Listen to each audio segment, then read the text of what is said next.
Hello student, most welcome करता हूं आप सभी का बोर्ड ज्ञान अड्डा यूट्यूब चैनल पे।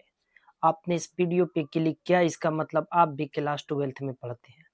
तो मित्रों, ये आज का इस वीडियो में अंत तक बने रहिएगा। आज का इस वीडियो में क्लास 12th का पॉलिटिकल साइंस चैप्टर नंबर 2, जिसका नाम है सत्ता का समकालीन केंद्र, इस चैप्टर से रिलेटेड वीपीआई सब्जेक्टिव क्वेश्चन को देखने वाले हैं, जो कि 2027 के एग्जाम के लिए बहुत ही इम्पोर्टेंट है।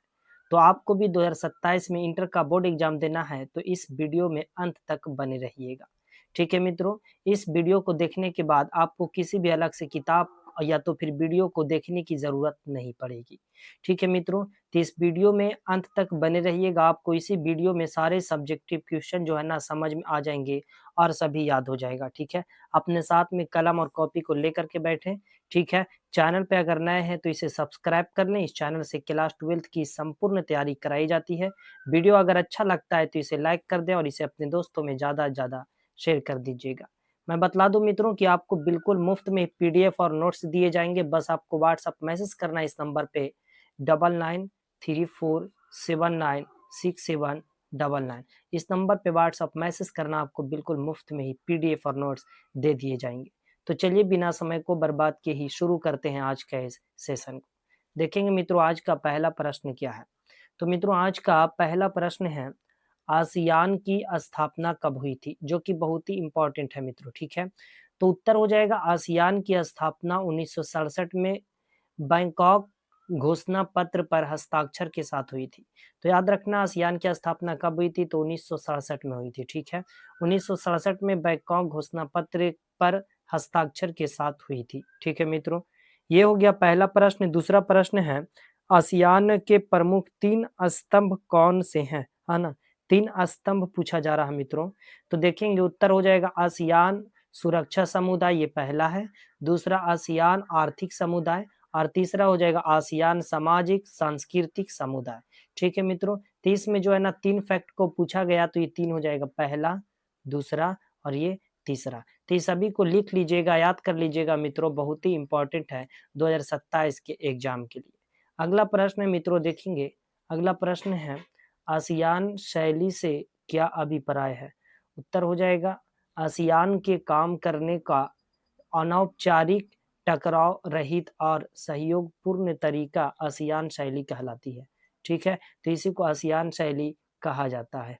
अगला प्रश्न है, देखेंगे आसियान विजन 2020 का मुख्य लक्ष्य क्या था। तो आसियान विजन 2020 का मुख्य लक्ष्य क्या था, तो उत्तर हो जाएगा इसका लक्ष्य था अंतरराष्ट्रीय स्तर पर आसियान की आसियान की जो है ना बहिर्मुखी भूमिका को बढ़ाना और विवादों को बातचीत के जरिए सुलझाना। इसका जो है ना मुख्य लक्ष्य था 2020 का। ठीक है मित्रों, अगला प्रश्न है, देखेंगे चीन, है ना, क्या है, तो देखेंगे चीन ने मुक्त द्वार की नीति कब अपनाई थी। तो चीन ने 1978, याद रखना 1978 में देंग सियाओपिंग के नेतृत्व में मुक्त द्वार यानी कि ओपन डोर की नीति अपनाई थी। तो याद रखेंगे कब, तो 1968 में मित्रों, बहुत ही इंपॉर्टेंट है, याद कर लीजिएगा। अगला प्रश्न है, देखेंगे चीन ने खेती और उद्योग का निजीकरण कब किया था। तो चीन ने 1982 में खेती का और 1998 में उद्योग का निजीकरण किया था। तो ये दोनों डेट को जो है ना याद रखना है। पहला है क्या, 1982 याद रखना है, इसमें खेती का, और 1998 याद रखना है, इसमें उद्योगों का जो है ना निजीकरण चीन के द्वारा हुआ था। अगला प्रश्न है मित्रों, चाउ एन लाई ने किन 4 क्षेत्रों में आधुनिकीकरण का प्रस्ताव दिया था। तो ये पूछा जा रहा, चाउ एन लाई ने किन 4 क्षेत्रों में आधुनिकीकरण का प्रस्ताव दिया था।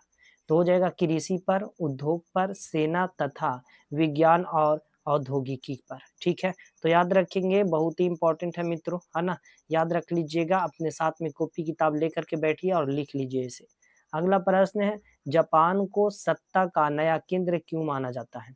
तो जापान एक तेजी से उभरती हुई आर्थिक शक्ति है जो G7 का सदस्य है और अपनी उच्च तकनीक जैसे सोनी, है ना, सोनी, होंडा इसके लिए जो है ना विश्व में जो है ना सबसे ज़्यादा प्रसिद्ध है। ये जो कंपनियाँ जो है सोनी कंपनी, होंडा कंपनी इसके लिए जो है ना ये विश्व भर में क्या है तो बहुत ही ज़्यादा प्रसिद्ध है मित्रों। अगला प्रश्न है क्षेत्रीय संगठन बनाने के मुख्य उद्देश्य क्या होते हैं? ठीक है, क्षेत्रीय संगठन बनाने के मुख्य उद्देश्य क्या होते हैं? तो सदस्य देशों में एकता व सहयोग बढ़ाना, आपसी व्यापार को सुगम बनाना और क्षेत्रीय विवादों को शांतिपूर्ण बातचीत से हल करना, यही क्षेत्रीय संगठन बनाने का मुख्य उद्देश्य है। किसी भी प्रकार का विवाद है, झगड़ा है, उसे बातचीत के ज़रिए जो है ना खत्म करवाना। ठीक है, अगला प्रश्न है, देखेंगे मित्रों मार्शल योजना क्या है? मित्रों अगर चैनल पे नए हैं तो सब्सक्राइब कर लें, वीडियो अच्छा लग रहा है तो इसे लाइक कर दें, ठीक है?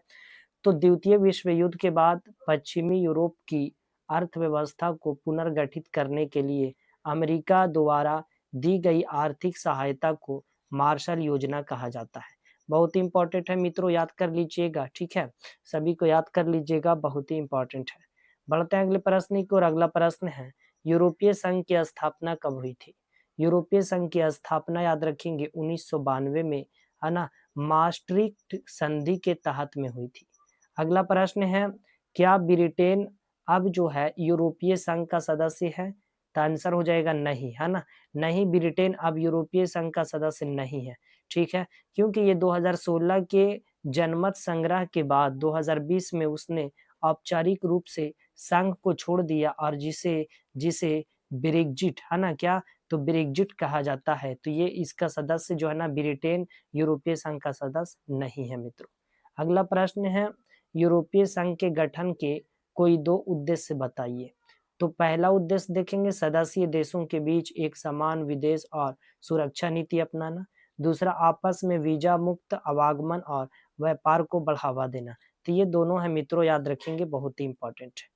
अगला प्रश्न है मित्रों, जितने भी प्रश्न करा रहे हैं ये सभी के सभी जो है ना आपको 2027 के एग्जाम में डायरेक्टली देखने के लिए मिलेंगे, ठीक है? आपको जो है ना कमेंट बॉक्स में बतलाना है मित्रों कि द्वितीय विश्व युद्ध जो है ना कब से कब तक हुआ था।